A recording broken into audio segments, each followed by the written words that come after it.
गजब करी दिहलु ये माई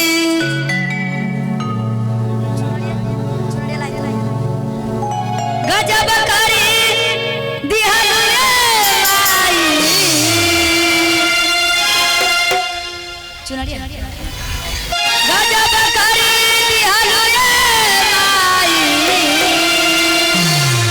आज लामी लामी के सिया फैला बालू गजब करी दिहलु ये माई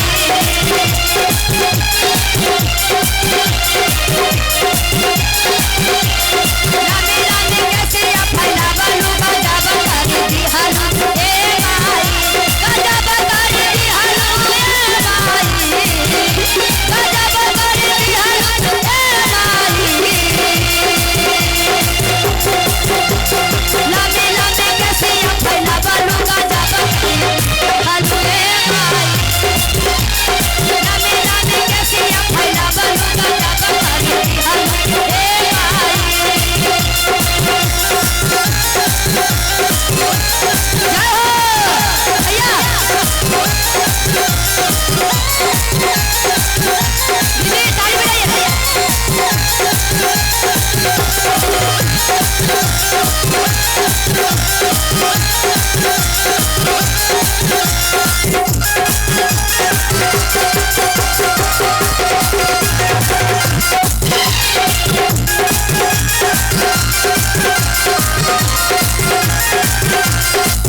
करी दिहलु ये माई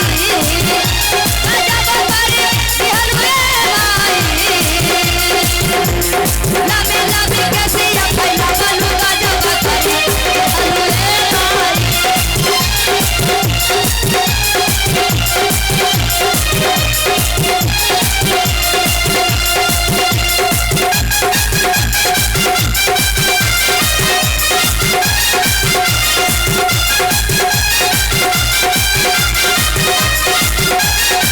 और क्या है देखिए माता रानी किनको पास जाते हैं एक तो गजब सुलेंदर भैया के घर में एक तो गजब मुकेश भैया के घर में एक तो गजब सुलेंदर भैया के घर में एक तो गजब उपेंद्र भैया के घर में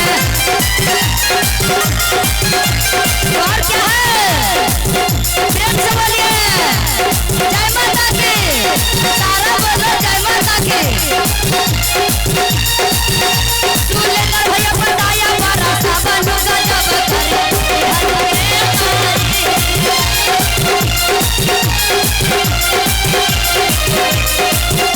सुलेंदर भैया बताया बड़ा सा बालू गजब करी दिहलु ये माई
Bye.